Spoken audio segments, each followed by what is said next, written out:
Hello friends, good evening. Welcome to my channel walk with market में आज मैं आपके सामने दो इतने इम्पोर्टेंट टॉपिक लेकर के आया हूं जो अभी पिछले अगर आप देखेंगे तो एक महीने से पूरे विश्व में चर्चा का विषय बने हुए हैं। क्योंकि अगर मैं आपको इससे रिलेटेड ये बात करना चाहूँ कि this time is a change of financial era. अगर मैं आपको बोलना चाहूँ फाइनेंशियल बिजनेस के अंदर पूरा का पूरा जो इरा है वो एक चेंज हो रहा है पूरा। मतलब एक युग का बदलाव हो रहा है फाइनेंस सेक्टर में। अगर ऐसा मैं बोलना चाहूँ तो उसमें कोई अतिशयोक्ति नहीं होगी। मैं आपको इसलिए बताना चाह रहा हूँ कि अभी का जो यूथ है, अगर मैं इंडिया की बात करूं तो दैट इज डेमोग्राफिक, और वर्ल्ड में भी जिस हिसाब से यूथ है हर जगह उसी का रोल बहुत बड़ा रहता है और यूथ की यही मांग है। बहुत सी कंट्री ऐसी है दे आर एक्सेप्टेड, बहुत सी कंट्री ऐसी है दे आर नॉट एक्सपेक्टेड।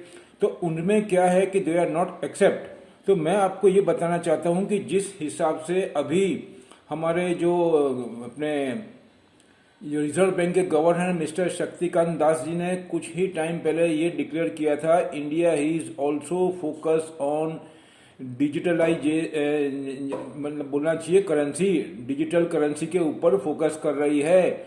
और अगर आप देखेंगे तो जिस हिसाब से करेंसी के अंदर और फाइनेंस के अंदर जो बदलाव आ रहे हैं और बहुत जोर से और शोर से काम हो रहा है उसके अंदर, whether it is US, whether it is France, Germany और चाइना में, तो टोटली ये 2 महीने से 3 महीने से मैटर चल रहा है और इस पर बहुत ज़्यादा फोकस है। वो टोटल जो करेंसी है उसको डिजिटलाइज करना चाहते हैं।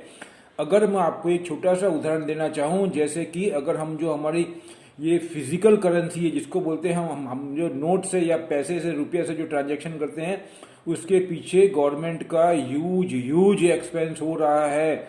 उसको अगर खाली मैं आपको एक छोटा सा एग्जांपल देता हूँ, एक ब्रांच के अंदर जो ज़्यादातर कंपनी का मैंने ये जो देखा है उसमें गोदरेज कंपनी का लॉकर होता है। वो लॉकर के अंदर दे हैव टू, जिसको बोलते हैं सेफ करेंसी, और उसके अलावा जो लॉकर की फैसिलिटी है उसमें भी बहुत सी बड़ी बड़ी कंपनी है, मैक्सिमम गोदरेज का ही लॉकर होते हैं।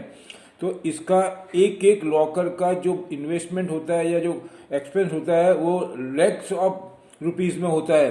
कहने का मतलब अगर हम ब्रांच की खाली अगर एसबीआई की मैं बात करूं तो लैक्स ऑफ ब्रांच है, और प्राइवेट को सबको मिला के मैं देखने जाऊं तो ह्यूज ब्रांचेस, और उसके अंदर जो लॉकर है और करेंसी है इतना आप खाली इमेज करके देखिए कि कितना एक्सपेंस है। अगर पूरा डिजिटलाइज के ऊपर कन्वर्ट हो जाता है तो ये सब कुछ खर्चा निकल जाएगा। ये वैसी ही बात है जैसा कि अभी पीएम साहब ने बोला, वन नेशन वन इलेक्शन। जो अभी पूरे साल कहीं ना कहीं इलेक्शन चलता है उसका खर्चा, उसकी वजह से डिस्टर्बेंस होता है, गवर्नमेंट का फोकस होता है, मिनिस्टर लोग वेस्ट टाइम होता है, पीपल आर ऑल्सो डिस्टर्ब। तो एक दफ़े इलेक्शन हो जाए बाकी पूरे साल अपना फोकस करके काम कर सके। ऐसा ही इसमें है, अगर बहुत सारे प्रॉब्लम जो है अगर डिजिटल के ऊपर करेंसी जाएगी तो उससे बहुत सारे मैटर सोल्व हो सकते हैं। अब मेरा ये मुद्दा यहाँ पे था कि जिस हिसाब से डिजिटल करेंसी के ऊपर फोकस चल रहा है, चाइना बहुत रैपिडली काम कर रहा है इसके अंदर, तो मैं ये बताना चाहता हूँ कि डिजिटल करेंसी के अंदर अभी बहुत जो चर्चा का विषय चल रहा है उसका नाम है क्रिप्टो करेंसी। उसको हम वर्चुअल करेंसी भी बोलते हैं या डिजिटल करेंसी भी बोलते हैं। अब जो मैं आपको डिफरेंस थोड़ा बताना चाहूँगा और मैंने नोट डाउन किया है गूगल में से, वो मैं आपके सामने कोट करूँगा। मैं आपको ये बताना चाहता हूँ जो हम हाथ अभी जो रुपये से करेंसी से ट्रांजैक्शन करते हैं वो फिजिकल है, और जब हम ये क्रिप्टो करेंसी का, डिजिटल करेंसी का या वर्चुअल करेंसी की बात करेंगे तब वो एक खाली फिगर ही रह जाएगा और फिगर का ट्रांजैक्शन होगा, फिजिकल का वहाँ पे कोई मूवमेंट होगा नहीं। उससे क्या होगा कि ट्रांसपेरेंसी आएगी और गवर्नमेंट के लिए जो ब्लैक मनी है, ब्लैक मनी, उसको ट्रैक करने में, उसको आइडेंटिफाई करने में बहुत इजी हो जाएगा और इसके बहुत फ़ायदे भी हैं। खाली इसके अंदर डिजिटल सिक्योरिटी का मैटर खड़ा है, उसको लेकर के थोड़ी दुविधाएं हैं, लेकिन वो धीरे धीरे शॉर्ट आउट हो जाएगी। तो उसके बारे में मैं आपको ये बताना चाहता हूँ। क्रिप्टो करेंसी का मैं जो कोट कर रहा हूँ, मैंने जो लिखा है वो, that is a secure by cryptography which make it nearly impossible to counterfeit और double spend money.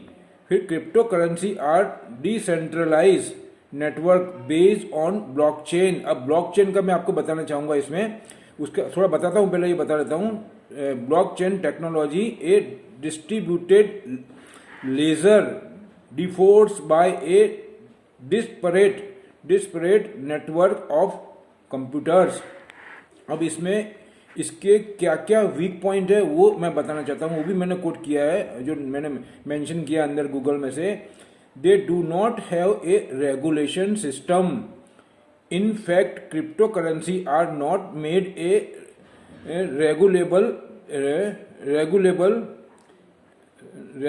regulate this is why it is unusually difficult for the government or into bracket है countries to legalize this currency। कहने का मतलब ये अभी regulate नहीं हो रही है, इसके ऊपर कोई कंट्रोल नहीं है, इस हिसाब से वो बोलना चाह रहे हैं इसका वीक पॉइंट। लेकिन उसके बावजूद भी वर्ल्ड में इसका अभी कोई रेगुलेट नहीं हो रहा है, फिर भी इसका जो कंट्री ने, बहुत सारी कंट्री है जिसने इसको क्या बोलते हैं लीगलाइज किया, उनके मैं नाम बताना चाहता हूँ आपको। उसमें जो लीगलाइज कंट्रीज है उसके अंदर इंडिया का भी नाम है, लेकिन मैं आपको जो एक सीरीज ऑफ नेम दी है उसके अंदर मैं बताना चाहूँगा। Japan, USA, Germany, France, Malta, Canada, फिर बेलारूस, उसके बाद में Holland, Vietnam, Singapore, Thailand, India और रशिया। और जो कंट्री ने इसका अपोज किया है, they are not accept as a crypto currency अपनी कंट्री के अंदर, जिसको लीगल परमिशन नहीं दी है। उसके अंदर अल्जीरिया है, बाल्विया है, इक्वाडोर है, बांग्लादेश है, नेपाल एंड इसके बाद में मैसेडोनिया करके है, उन्होंने इसको एक्सेप्ट नहीं किया है। अब मैं आपको आता हूँ, मैंने आपको जैसे बात की अबाउट ब्लॉकचेन।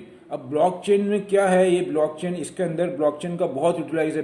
मैंने बीच में स्टडी किया था, ब्लॉकचेन के अंदर HCL टेक्नोलॉजी बहुत बढ़ चढ़ के है। तो ये सबको देखते हुए HCL टेक्नोलॉजी बहुत पॉजिटिव हो जाता है। अगर मैं आपको बताना चाहूँगा, blockchain is a tamper evident shared digital ledger that record transaction in a public और प्राइवेट पीर टू पीर का मतलब होता है एक समान, दो जो व्यक्ति होते हैं या जो पार्टियां होती है एक समान, उसके लिए पीर टू पीर यूज हुआ है। Network, the blockchain act as a single source of truth and member in a blockchain network can view only those transaction that are relevant to them. मतलब रिलेवेंट में यार संबंधित, ऐसा। तो ब्लॉकचेन एक ऐसा प्लेटफॉर्म दिया है, उसमें बहुत सारे जिसको बोलते हैं कंट्री एक ही प्लेटफॉर्म पे काम कर सकती है, लेकिन वो जो अलग अलग काम करेंगे उसमें ऐसा सिस्टम दिया होता है, वो जो इंडिविजुअल होता है वही इसको ट्रेस कर सकता है। मतलब आप कहीं पे भी किसी भी जगह पे जा कर के अपना काम कर सकते हैं। जिस टाइप का मैं बोलना चाहूँगा, जैसे अभी क्लाउड भी बहुत चल रहा है, ऐसे ब्लॉकचेन भी बहुत ज़्यादा चल रहा है वर्ल्ड में करेंसी के अंदर, और बहुत सारे जिसको बोलना चाहिए फैक्ट्री के अंदर, इंडस्ट्री के अंदर, सॉफ्टवेयर के अंदर। और उसके बाद में अभी मैं आपको ये बताना चाहता हूँ कि एक बिटकॉइन का जो रेट है, जो क्लोजिंग आया फ्राइडे का, उसका मैं भाव बताना चाहता हूँ आपको। वो है आपको $US में 59,845 $। अगर मैं उसको रुपी में कन्वर्ट करता हूँ तो आप रुपी का जो भाव है वो 72.69, तो उससे अप्रोक्सली 43,50,088 रुपीज़ होता है अप्रोक्सली। इसमें थोड़ा सा फर्क आ रहा है, वो जो गूगल में दिया है वो थोड़ा सा 100-150 रुपये का, उसका कोई इम्पैक्ट नहीं है। कहने का मतलब 43,50,000 रुपीज़ पर बिटकॉइन, और बीच में तो ये 60,000 के ऊपर भी चले गया था। अब इसमें क्या है, पिछले 2-3 महीने से तो चल रहा था ये, अभी वापस लाइट में आया। 2 साल पहले भी लाइट में आया था, लेकिन जब से इसके अंदर जो सेकंड रिचेस्ट मैन है टेस्ला के इलॉन मस्क, जब से उन्होंने 8 फरवरी 2021 के अंदर उन्होंने 1.5 बिलियन की जो डील करी है, तब से ये बहुत ही लाइट में आ गया है। और उसके बाद में उसी दिन उसके अंदर 20% की सर्किट भी लगी थी, अपर सर्किट। बाद में फिर 2-4 दिन बाद में फिर उसकी क्रिटिसाइज हुआ, वो नीचे की सर्किट लगी। अब 2-3 दिन से आप देखेंगे तो कंटिन्यू ये बढ़ रहा है। अब मैं आपको मेरा कंक्लूजन देना चाहूँगा इसके अंदर कि जो इलॉन मस्क ने 1.5 बिलियन उन्होंने इन्वेस्टमेंट किया है 8 फरवरी 2021 को, तो उन्होंने ऐसे ही नहीं किया होगा। वो इतना बड़ा जब ह्यूज अमाउंट इन्वेस्टमेंट कर रहे हैं तो उन्होंने बॉटम लेवल तक एनालाइज किया होगा, उसके बाद में ही उन्होंने इन्वेस्टमेंट किया। कि वो स्पेस एक्स में भी है, बहुत से ऐसे फैक्टर में वो जा रहे हैं जो पूरे विश्व के लिए एक जिसको बोलते हैं कि गाइड का काम कर रहे हैं। वो बहुत ही एक्टिव है। आप खाली टेस्ला का ही उनका डेवलपमेंट देखेंगे कि वन मैन शो है, वर्ल्ड के अंदर सिंगल जनरेशन है और वर्ल्ड में रिचेस्ट मैन बने हैं, ऐसे हैं उनका नाम। तो मैं आपको ये बताना चाहता हूँ इसके अंदर बहुत ही ज़्यादा पॉजिटिवनेस है बिटकॉइन के अंदर। और इस हिसाब से जो बैंक, मैं कंक्लूजन पे आ रहा हूँ कि हमारा बैंक जो है अभी, बैंकों के अंदर बहुत पॉजिटिवनेस आएगा ये करेंसी को लेकर के। और अभी हमको ये देखना है कि कौन सी प्राइवेट बैंक्स ऐसी है या गवर्नमेंट कौन सी बैंक पे इतना ज़्यादा फोकस करके और इस सब चीज़ के ऊपर फोकस कर रही है, वो फाइंड आउट करने का मैटर रहा हमारे लिए।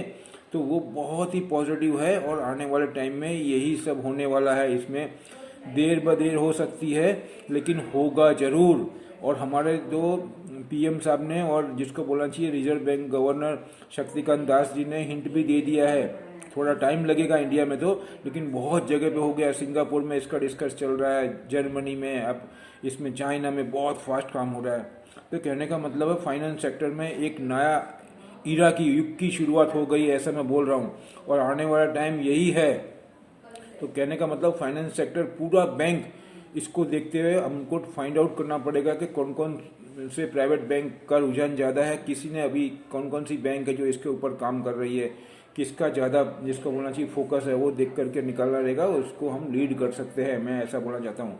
लास्ट में यही बोलूँगा, एक वीडियो में और बनाना चाहता हूँ आपको, जो एक वो भी जिसको बोलते जम्मू कश्मीर के जो अपने पॉलिटिक्स है उसको लेकर के बनाऊंगा। मैंने ये दोनों आर्टिकल और जो मैसेज है ये अभी आज दोपहर को ही सुना है और मैंने पढ़े भी हैं आर्टिकल, उसको लेकर के आपके सामने आया था। अभी लास्ट में यही बोलूँगा कि अगर मेरा वीडियोस आपको अच्छा लग रहा है, थोड़ा बहुत मैं जो नोटिंग करता हूँ उसमें मे भी पॉसिबल कुछ ऐसा है, ऐसा नहीं है, मैं 100% बोल रहा हूँ आपको, लेकिन मैं आपको इतना बोल सकता हूँ मैं हार्डवर्क करके पूरा फाइंड आउट करके ही नोट डाउन करके आपको बताता हूँ। तो आपको अगर ये वीडियो जो मेरी डिटेल है या जो भी है आपको अच्छा लग रहा है तो आप अपने कमेंट मेरे को भेजें प्लीज़, जिससे कि मैं इम्प्रूवमेंट करूं या मुझे क्या है मुझे ख्याल आवे, मेरे को फीडबैक मिले। और आप ज़्यादा से ज़्यादा अपने फ्रेंड सर्कल में इसको भेजें और जिसकी वजह से और भी लोग देख सकें, उनको भी ख्याल आवे, ऐसा मैं बोलना चाहता हूँ। बिटकॉइन में और भी डिटेल है लेकिन वो पूरा एक वीडियो में या इसमें सब डिटेल संभव करना, मोटा मोटी हम जानकारी ले लेते हैं जिससे हमको ख्याल रहे। मेरा कहने का मतलब ये है। तो लास्ट में इतना ही बोलूँगा, आप इसको शेयर करें, लाइक करें और सब्सक्राइब भी करें और बेल आइकन को दबाएं। मेरा डिस्क्लेमर यही है, मेरे अपने विचार है, अपने मैंने नोटिंग किया गूगल से, उसको मैं आपको बताना चाहता हूँ। अगर और आप अच्छे से और भी जानना चाहते हैं तो आप भी जाकर के गूगल में अच्छे से इसको रिसर्च कर सकते हैं या फाइंड आउट कर सकते हैं। कोई इतना बड़ा इशू नहीं है ये। लास्ट में मैं यही बोलूँगा, अभी मैं रात को और भी पढ़ रहा हूँ, आपको लेकर के आऊँगा अच्छी चीज़, वो भी मैं आपको मार्केट से लिंकअप करूँगा और वो बहुत ही गुड साइन है इंडिया के लिए। लास्ट में यही बोलूँगा मैं आपको, जय हिंद, बाय।